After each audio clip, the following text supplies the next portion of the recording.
Hello and welcome back to DriveDriverDriven. I'm Humble and we're back in the garage, back with the Blunicorn, and I've got some more updates on the car as well as a drive to show you. So let's kind of start back with a few of the problems that I've been having in the past. I think I've mentioned them before, but I was having a problem with the battery and it just not holding a charge, or the car giving it significant drain. And what would happen is you would attempt to start the car, it might turn it over, but it would just run out of juice and voltage would drop below a certain point, and the Holley ECU just would lose the tune. The car would fail to start. Do this enough times, lather, rinse, and repeat, and then the battery's flat and there's no chance of the car starting. Well, I think there was a couple of wiring issues that were self-inflicted. Let's just put it that way. Me trying to get tricky with the electrical system just ended up working against me. So let me show you what I had before and then what I did to change things up. So this is our old battery. It's an Odyssey PC1100. Typically these are just fine. They're good batteries. I had one of these in the Ultima previously. Again, it had a different electrical setup, and for basically the entire year that the car was running and racing, I didn't have an issue with it. Sometimes it might have an issue with like a hot day or hot starting. The battery might be a little soft, when all the fans were running, or if the fans were running and the lights were on. Basically if there was a lot of electrical draw, but it would never fail to start. What's different this time around is the car now has electric power steering. It has electric AC over here. There's just more power draw from the systems. It's running a Motec instead of other dedicated wiring. So in general, it's just got more power needs than it used to.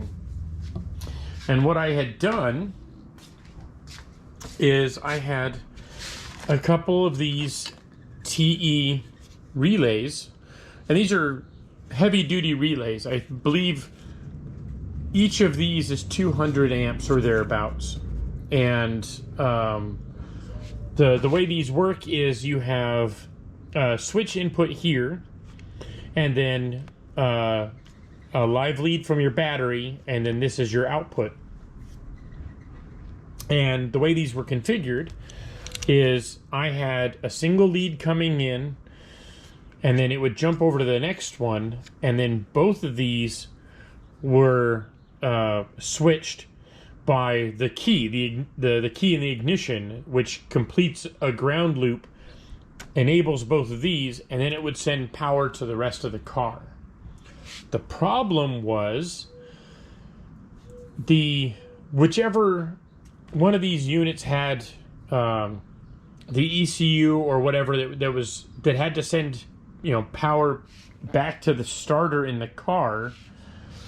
I think there was too much draw, and it would hit a fail-safe, and one of the relays would close and open very rapidly, which would freak out the system, and it just couldn't hold. Some of that may have something to do with the kind of low battery. Some of that just maybe these types of switches. I've seen these used on other builds. I haven't used these for other race cars, but I know other people who have, and they don't have any problems.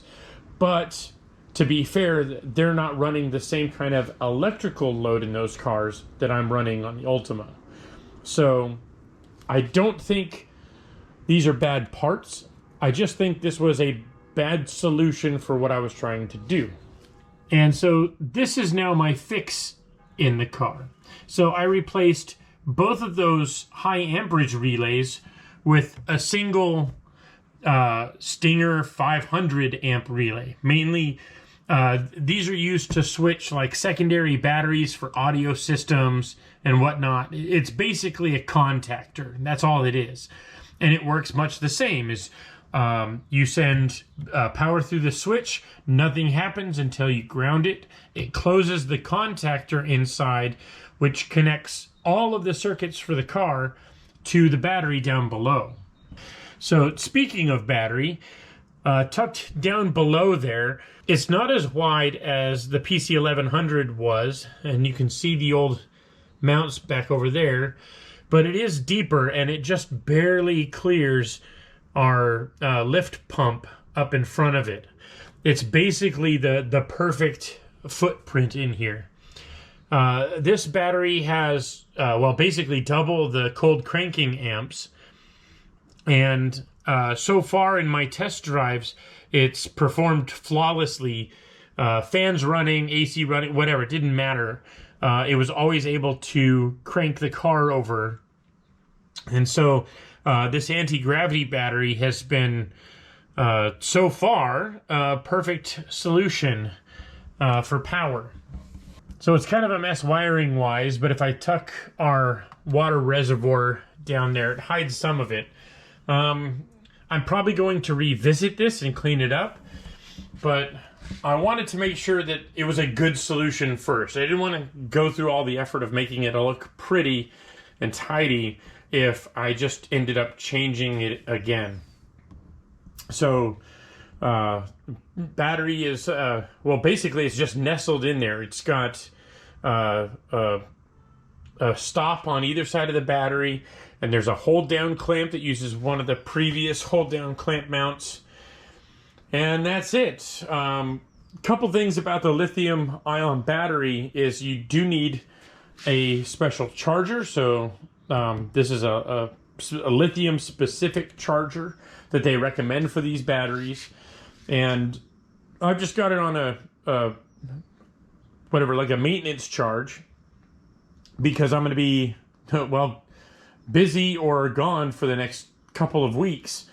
Just that's the way the year has been. So I want to make sure that there's not an additional draw, and I haven't had time to poke through wiring. So better safe than sorry. I'll keep it on the charger, and I'll come back to it.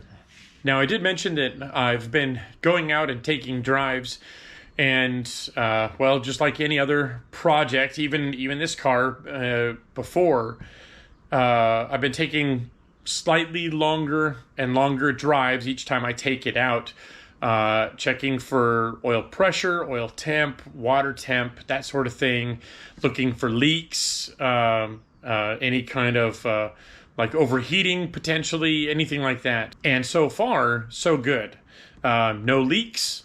Oil pressure has stayed high where it's supposed to be. So my hot pressures are between 35 and 40 psi at idle. When it's, well, up in revs, not that I've really revved it out that much, but even up to say like $5,000 or so, oil pressures are gaining, and I've seen as high as like 55 or 60 psi hot, which is again right where you want to see it. No overheating issues, no leaking, still dry under the car after a couple of weeks. Not that I've taken it out, I've taken it to work. I've taken it out to, well, Alice's, if you're familiar with, well, at least in the Bay Area, we have one, but I know there's one out in New York as well. But there's a popular breakfast and lunch spot called Alice's Restaurant up in the mountains, which is a fantastic way to break in your cars. And so I've taken the Ultima out there a couple of times, and that's what our drive is today. So I'm going to load up that drive and let it run. You can watch if you like. Nothing too nuts, but just a friendly little drive through the mountains to get some breakfast. So you'll see Porsche out in front of us. That's my friend Sean, who helped significantly with the build, pretty much, well, actually with both builds, with the build and with the rebuild. So shout out to him.